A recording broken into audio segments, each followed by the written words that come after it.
Bom estar aqui, é sempre bom estar aqui no Aba Jovem. Eu queria que vocês abrissem a Bíblia de vocês em Miqueias 7, 18 a 19. Sempre quando eu olho assim, tem alguns livros na Bíblia que eu falo, cara, se o cara conseguir pregar com esse livro, o cara está ficando bom, está fazendo o dever de casa. Cântico dos Cânticos. Vocês já ouviram mensagem sobre Cântico dos Cânticos? E a corça vem pulando sobre os montes altos e os picos, me deleito nos picos. Parece, se você ler com a mente errada aquele livro lá, cara. Miqueias, os pequenos profetas, todos esses parece difícil você pregar sobre isso. Então, olha o que diz, olha o que Miqueias estava vendo quando ele, em um dos capítulos dele, lá em um dos versículos. Quem é comparável a ti, ó Deus, que perdoas o pecado e esqueces a transgressão do remanescente da tua herança. Tu, que não permaneces irado para sempre, mas tem prazer em mostrar amor. De novo, terás compaixão de nós, pisarás as nossas maldades e atirarás todos os nossos pecados nas profundezas do mar. Amém? Baixe suas cabeças, vamos fazer uma oração. Senhor Deus, Pai, muito obrigado por esse dia. Obrigado, Senhor, pelas nossas vidas. Obrigado, Senhor, porque o Senhor tem prazer em demonstrar amor. Não importa quem seja, Senhor, o Senhor ama. Não importa o que façamos, o Senhor ama. Não importa para onde formos, Senhor Deus, o Senhor nos ama. Obrigado, Senhor Deus, porque esse Senhor, o seu amor está neste lugar. Obrigado, Senhor, porque podemos cultuar ao verdadeiro Deus, aquele que é forte, poderoso o suficiente para transformar as nossas vidas, salvar as nossas vidas, mudar o que somos, Senhor. Pai, obrigado pela oportunidade e pelo povo do Aba Jovem, o melhor povo da face da terra, Senhor. E é sempre bom estar reunido neste lugar, num sábado à noite, Pai. Senhor, que a Sua palavra possa tocar os nossos corações, transformar as nossas vidas, transformar a nossa mentalidade. Em nome de Jesus. Amém. Amém. Então você percebe, Miqueias então há vários anos antes de Jesus Cristo, ele já percebia que Deus, por mais que naquela época Deus não pudesse perdoar totalmente os nossos pecados, o pecado que Adão cometeu, ele já falava, ei, você não tem prazer em nos condenar, você não tem prazer em nos maltratar, você não tem prazer em nos julgar, o Senhor não tem prazer em pisar na gente, esmagar a gente, o Senhor tem prazer em distribuir o seu amor. O Senhor tem prazer em nos ver livres do pecado. O Senhor tem prazer em ter um relacionamento conosco. Então Miqueias, vários anos antes de existir Jesus, ele já sabia que Deus era um Deus que enviaria esse Jesus, enviaria esse Messias. E esse Messias, ele restauraria a terra, restauraria as nossas vidas, restauraria aquilo que perdemos através do pecado de Adão, e ele colocaria de novo o amor de Deus em nosso meio. Então ele sabia que Deus não tem prazer nenhum em nos condenar, mas sim em nos amar, em demonstrar o seu amor por nós. Então Miqueias, ele fala assim, quando ele fala sobre isso, ele está falando sobre um dos temas centrais da nossa fé cristã. Eu acho que chegou um tempo, a gente vive num tempo onde várias pessoas têm várias opiniões, várias pessoas têm várias certezas, mas nenhuma é verdade. E as pessoas discutem sobre certezas que não são verdades o tempo todo. Se você entrar naquela porcaria do Facebook, você vai encontrar milhões de opiniões que não valem nada, não vão te edificar em nada, não vão servir para nada, mas aquilo lá você continua lendo, e aquilo lá continua não te edificando, e aquilo lá não muda nada. E a gente vive nessa época. Mas algumas certezas que a gente tem da fé cristã, elas estão começando a entrar em jogo por causa desse relativismo todo. Eu acho que chegou a hora de a gente, como jovens, começar a ter certeza daquilo que a gente crê. Começar a saber no que estamos baseados, aonde está a nossa fé, e qual que é a palavra de Deus, qual que é a verdade sobre determinados assuntos. Por isso que eu gosto dessa passagem de Miqueias, que ele mostra onde Deus não tem prazer em condenar as pessoas. Hoje em dia, por exemplo, agora lá o furacão nos Estados Unidos, lá passando perto de Miami, destruiu o Haiti, destruiu várias ilhas ali perto, vários países. E as pessoas ainda pensam assim, não, com certeza é Deus pesando a mão sobre essas pessoas, com certeza é Deus julgando essas pessoas, condenando essas pessoas. Mas Deus não tem prazer nenhum nisso. Então Deus, ele não é diabo para fazer isso. Mas muitas pessoas, elas ponderam, elas veem, será mesmo que não é Deus que está fazendo isso? Será mesmo que não é Deus que está... Mas então Ele está permitindo, mas então Ele está... E vocês começam com as pessoas começam com várias e várias teorias, mas não é sobre isso que Deus não é sobre isso. Deus não se relata isso. Isso não tem nada a ver com o que Deus tem para nós. Então está na hora da gente começar a ter certeza da nossa fé, começar a saber o que a gente prega, começar a saber o que a gente vive e defender essa verdade. Essa é uma verdade pela qual vale a pena ser vivida, uma verdade que vale a pena você defender, uma verdade que vale a pena você falar, não, isso eu não negocio.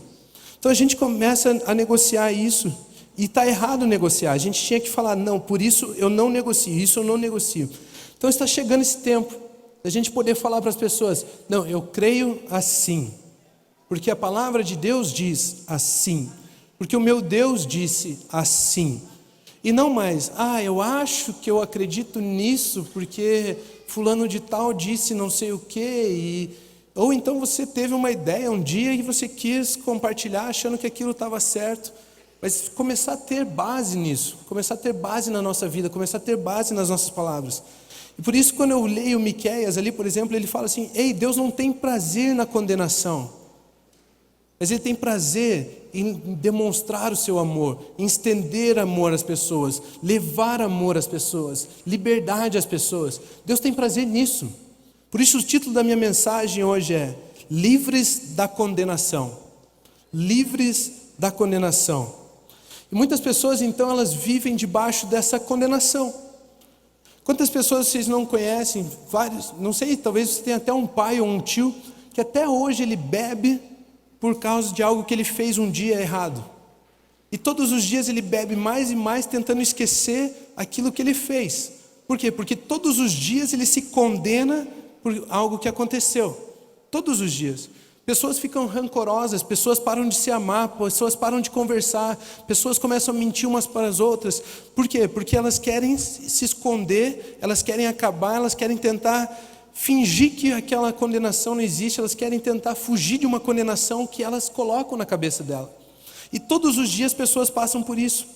Existem várias pessoas que estão presas pelo simples fato de não escutarem que somos livres de toda a condenação.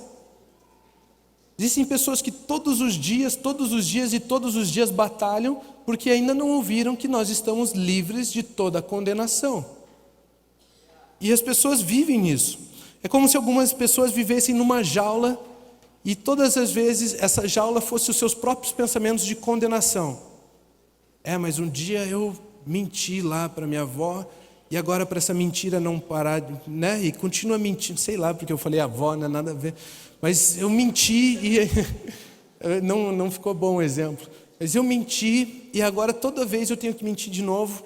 E, sei lá, pessoas elas começam a buscar cada vez mais e mais outras práticas para esconder, para tentar acabar com aquilo que está condenando a vida delas, para aquilo que está apontando na vida delas, aquilo que está acusando elas. Então é como se essa condenação fosse uma jaula. Entende? É como se essa condenação fosse uma jaula. E aí entra Romanos 5:8, que é um dos versículos mais lindos que tem na Bíblia, na minha opinião, que diz assim: mas Deus demonstra seu amor por nós. Deus demonstra o seu amor por nós. Não está falando aqui que Deus condena a gente. Não está falando aqui que Deus tem um dedão grosso para apontar a você. Não está falando aqui que Deus vai levantar um profeta para contar teus pecados para todo mundo. Não está falando isso. Não está falando que é para vir alguém marchando lá na tua direção e falar, você está em pecado. Não está falando isso. Está falando assim, Deus demonstra o seu amor por nós. E olha uma das formas a forma que Ele escolheu para demonstrar o seu amor por nós. Cristo morreu em nosso favor quando ainda éramos pecadores. Cristo morreu por nós, a favor de nós, quando ainda éramos pecadores. Você percebe que você não é perfeito para Cristo morrer por você?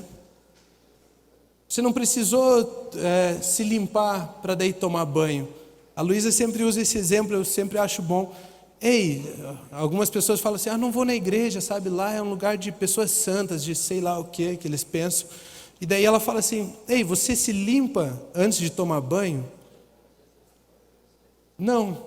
Então por que você quer se limpar, ser perfeito, para encontrar Jesus que te deixa perfeito? Sabe, e aí as pessoas pensam assim da igreja: mas Jesus, ele não precisou que você fosse perfeito para ele morrer por você. Quando ainda éramos pecadores, Cristo morreu a seu favor. É isso que ele está falando. Ele morreu quando você ainda pecava, quando você era um pecador. Ele te amava quando você era pecador. Ele te ama quando você é santo. Não importa o que você faça, Ele te ama. Livres da condenação. Percebe que Deus demonstra o seu amor independente da situação? Por isso o meu primeiro ponto fala: uma mensagem de liberdade. Uma mensagem de liberdade. Esse é o meu primeiro ponto. E aqui eu tenho que acertar no meu exemplo, porque senão vai ficar confusa a mensagem. Então eu quero que vocês colaborem comigo enquanto eu estiver dando o exemplo, para ver se a gente consegue entender o que eu quero falar. Imagine o seguinte: eu não posso errar. Se vocês entenderem esse exemplo agora na mensagem aqui, vocês vão entender a mensagem inteira. E só esse exemplo aqui vai mudar, vai transformar a vida de vocês. Tenho certeza disso. De várias pessoas aqui. Imagine comigo o seguinte: eu vou tentar com criancinha, porque todo mundo fala, criancinha faz isso mesmo, eu não, né? Mas, então imagine duas criancinhas lá na pré-escola, lá, estão lá e a professora olhando eles brincando lá, e de repente, o Joãozinho, desculpe, João, né? O Joãozinho, ele quebrou lá o vaso que tinha no canto lá. E aí, depois que ele quebrou aquele vaso lá, o Pedrinho viu ele quebrando o vaso, não falou nada, saiu, né, desbaratinado, ficou quietinho. Mas o Joãozinho, ele sabia que ele tinha feito algo errado. Na cabeça dele, ele já estava pensando assim: cara, eu fiz algo errado, se alguém souber, eu vou apanhar, se alguém souber, eu vou ficar de castigo, se alguém souber, eu vou levar mais tarefa de casa para casa, se alguém souber. E ele começou a criar a própria jaula. Ele começou a pensar com ele mesmo assim: nossa, se alguém vê, e agora o que eu faço? E o Joãozinho lá, 3 aninhos, mas já tem essa mente aí, antes dos 3 anos, acho, né? Tem um comentário que eu faço de vez em quando, as pessoas ficam bravas, mas, cara, criança eu acho que é o ser mais sujo que tem na Terra. Porque todos os pensamentos ruins que pode ter, eles já têm desde pequeno. É fofinho, mas, cara, já pede para ele dividir alguma coisa. Não divide, não. Só depois de 3 varadas e um beijo na bochecha, falando: você tem que dividir com o amiguinho. Mas imagine lá o Joãozinho, então, criando na cabeça dele toda essa jaula, ele se condenando: ei, se descobrirem que eu quebrei o vaso, eu vou ficar de castigo. E aí ele percebe que o Pedrinho sabe alguma coisa, fica de olho, Pedrinho não conta, começa a tentar manipular o Pedrinho, né? Pedrinho, não conta lá, né? Eu sei que você sabe e tal, mas ele começa a inventar coisas. Percebe assim que tudo que o Joãozinho começa a fazer a partir dali, por causa desse peso, dessa condenação que existe nele, tudo isso é para manipular, para esconder o erro? Aí a professora vem e pergunta: quem quebrou o vaso? Aí todo mundo se esconde e tal, ninguém quer falar que foi o Pedrinho. De repente ela fala assim: não, o Joãozinho. De repente ela vira e fala assim: ei, Joãozinho, foi você? O que o Joãozinho faz? Primeira coisa que ele faz é mentir. Não fui eu. Não fui eu. Por quê? Por causa do peso que existe sobre ele, da condenação que existe sobre ele. Qual que é a primeira coisa que ele faz? Mentir. Percebe como o pecado vai levando a outro pecado, o erro vai levando a outro erro, a outro erro, a outro erro, a outro erro, a outro erro, por causa da condenação que existe no pecado, e não por causa do perdão que existe? Vocês começam a perceber? Muitos pregadores hoje, eles pregam a lei e a condenação. Ei, jovem, você não pode. Ei, jovem, você não pode. Ei, jovem, você não pode. Ei, jovem, você não pode. E todas as vezes que você escuta um ei, você não pode, você lembra que você uma vez fez e agora você tem que esconder aquilo que você fez.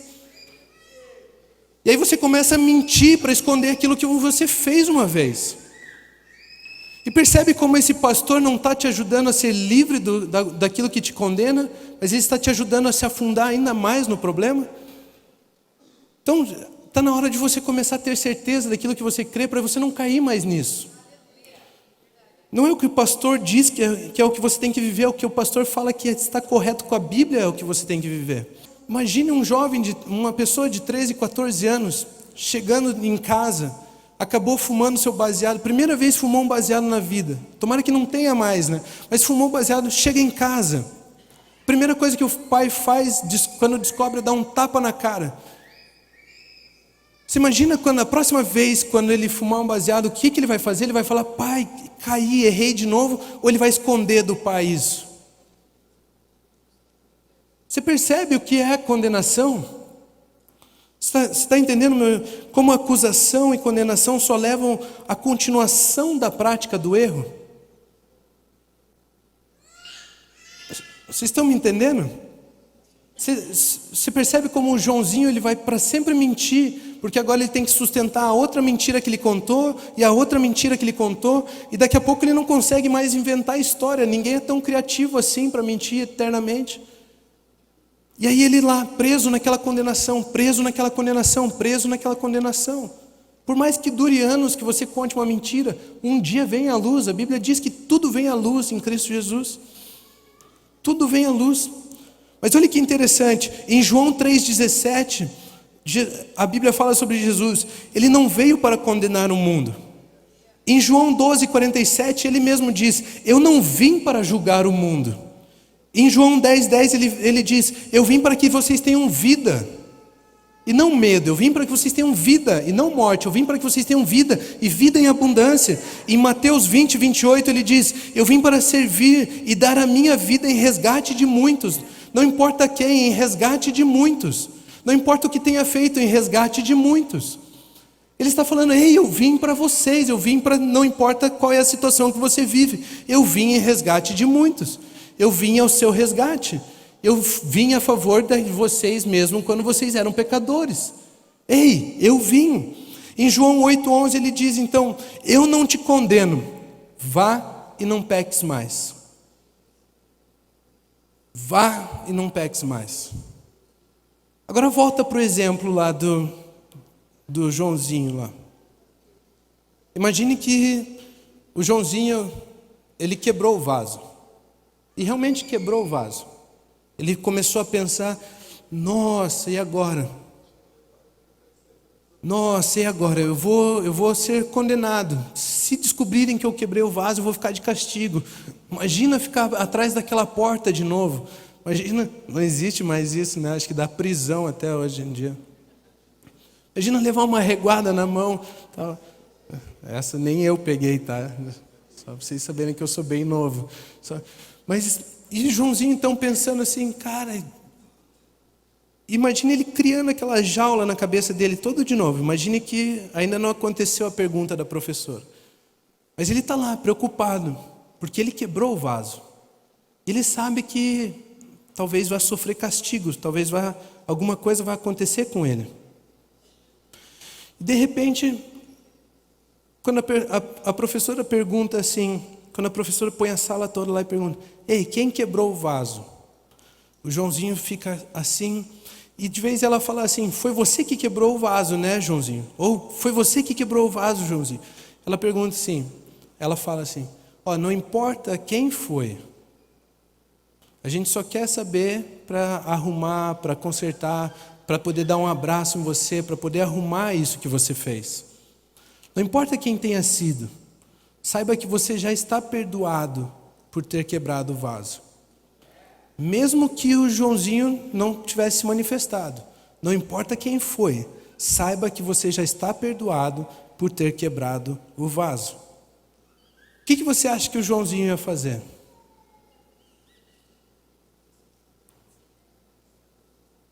Professora, fui eu que quebrei o vaso. Percebe a diferença? Vocês estão entendendo o meu exemplo? Enquanto nós como igreja, nós como pastores, nós como pessoas que conhecemos a palavra de Deus, usarmos a nossa boca, usarmos a Bíblia, usarmos versículos para apontar, para acusar, para denegrir, para empurrar para baixo, para desencorajar as pessoas, elas vão continuar e continuar e continuar e continuar na prática do erro.